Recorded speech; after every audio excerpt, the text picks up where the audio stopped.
पहिल्यांदा तर नगच म्हणलेलो काम करायला, कारण की आवडतच नव्हतं मला. सुरुवातीला मला म्हणले की वाजवा गेल्यावर तू काम करशील का पिक्चर मध्ये. मी हा म्हणायच्या आधी माझा भावच म्हणला हा करेल काम. म्हणलं काय बर करतो म्हणलं. ह्यांनी मला म्हणले की तू काय काय करून दावशील, मला करून दाव. म्हणलं माझ्या मनाचं तर मला काही येत नाही आणि करेल. म्हणले रडून दाव, शिव्या देऊन दाव. मी धावले सगळं करून. ह्यांना आवडलं. ह्यांनी जीवरला बोलवलं मला. म्हणले आता आपल्या शूटिंग चालू होणार आहे. म्हणलं मला नाही करायचं पिक्चर मध्ये काम. भीती वाटायला लागली. सगळी माणसं नवीन आणि पहिला प्रश्न होता की डायरेक्टर आहेत का नाहीत. डायरेक्टर आहेत का नाही. मला तर सुरुवातीला वाजवून बाहेर निघताना म्हणलं आपल्या गावात डायरेक्टर नाही, नाना पाटेकर आलेत काय की. मी म्हणलं मुत्रात जाऊन सांगितलं मला पिक्चर मध्ये विचारलं घेणार आहेत. मी सिरियसली नाही घेतलं. म्हणलं असंच असेल, विचारलं गेले जाऊ दे. पण जेव्हा ते सचिन दादा म्हणजे सचिन बिचित सारखेच घरी यायला लागले, मग तेव्हा भीती वाढायला लागली. मी पळून जायला लागलो, टाकीवर लपून बसायचो. गवतच नव्हतं यांना, उसात जाऊन लपून बसायचं. यांना सांगतच नव्हतं की भीती काय. पण एकदा शूटिंगवर आलो, म्हणजे चांगली मजा बिजा केली. जेव्हा सगळं शूट झालं, घरी आलं, पहिल्यांदा मामीला म्हणजे मुंबईला बघताना मी स्वतः 3 वेळा रडलो. तर मला वाटत नव्हतं की मी एवढी भारी ऍक्टिंग करेल. मला फिल्ममध्ये घ्यायचं ठरवलं नव्हतं. म्हणजे अण्णाक्का म्हणलेले की अण्णाक्का म्हणजे नागराज म्हणलेला की तू बारीक दिसतो म्हणून तुला नाही घ्यायचं. तर मग मी बारीक दिसतो म्हणून मी जेवण भरपूर चालू केलं. अजून डायलॉग पण भरपूर पाठ करायला लागलो. मला काय वाचता पण येत नव्हतं, तरी पण मी पुढे घेऊन बसायचो. गोष्ट कशी सांगतात तसे मला अण्णाक्का सारखे सांगून दाखवायचे ना. मग तिथं ऐकायचं जाऊन मी. मला अशीच पाठ झाली ती स्क्रिप्ट वगैरे, माझा डायलॉग वगैरे. मग गणेश दादा सांगितलं, गणेश दादा मला फिल्ममध्ये नाही घेणार अण्णाक्का, तर ह्या मोठं दिसण्यासाठी काय काय करावं लागेल. तर मग मी दररोज जास्त लय जेवायला लागलो, भरपूर म्हणजे प्रमाणाच्या बाहेर जेवायला लागलो. मी एका महिन्यात माझी बॉडी वगैरे वाढवली आणि दररोज मी ऑडिशन वगैरे द्यायचं.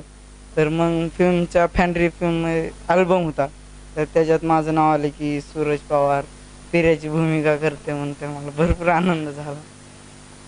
अजून फिल्म करताना पण चांगलं वाटलं ह्यांच्यासोबत. पण मी ना दुसरंच कोणतरी होतं, तर त्यांनाच मी किशोर कदम म्हणून ओळखलेलं. तर त्यांनी पण मला चांगलंच गंडवलं. मग चांगले डायलॉग वगैरे सांगून दाखवले. मग त्यांच्यासोबत पण मैत्री झाली. मग त्यांनी सांगितलं की मी किशोर कदम नाही, किशोर कदमचं अजून म्हणजे त्यांनी हो म्हणले नाहीत. मग हे भेटले ना तेव्हा तिकडं, तर मी हनीटीमध्ये जाऊन झोपायचं. बोलायचे तुम्हीच आहे का जॉगामध्ये काम केलेलं, तुम्हीच पांडवा का, असं जसं विचारले. बोलले की हो म्हणून. पण ह्यांची कधीच मी सही वगैरे घेतली नव्हती, फक्त जाऊन बोलायचं ह्यांच्यासोबत मी. फिल्ममध्ये काम करायचं ह्याचा तर कधी विचार पण केला नव्हता. एक दिवशी सर आले घरी, म्हणजे त्यांनी बघितलेलं मला स्कूलवरून येताना. तर बघितलं आणि मग नंतर घरी आले आणि मला शोधलं. तर मग शोधून मग त्यांनी मला विचारलं खाली की प्रियांका ताईने आणि गणेश दादानी की तू कुठे राहतेस, काय करतेस, आणि ते पण रात्रीच्या टायमिंगला. आणि त्यावेळेस मग मी घाबरून गेले की मग असं का विचारतात तेवढ्या रात्री, काय यांचा काही वेगळा प्लॅन तर नाही. तर तसे मनात विचारायला लागले. मग ते म्हणले घाबरू नको, तुझे मम्मी पप्पा कुठे आहेत, फिल्मच्या कामासाठी आहे. तर मग त्यांना घरी नेलं. तर मग त्यांनी मम्मीला सांगितलं की असं असं आहे. तर मग त्यांनी सांगितल्यानंतर मग माझ्या आधी माझी बहीणच, नाही तुम्ही हिलाच घ्या, दुसरं कोणालाच घेऊ नका, ती चांगलं काम करेल. माझ्या आधी तीच उडायला लागलेली. ते झाल्यानंतर मग सगळे गेले घरी आणि मग पप्पा आले. पप्पांना मग मम्मी बोलली की काय करायचं काय नाही. तर मग त्यांचं डिस्कशन चाललेलं घरी की काय करायचं, हिला सोडायचं का नाही. तर पप्पा म्हणले कसं सोडायचं, आजचं जग कसं आहे, असं तसं हे ते खूप बोलायला लागले. पप्पांना म्हणलं नाही पप्पा मला जायचंच आहे. तर हट्ट केला. मग त्यांनी पण विचार केला आणि मग सोडलं.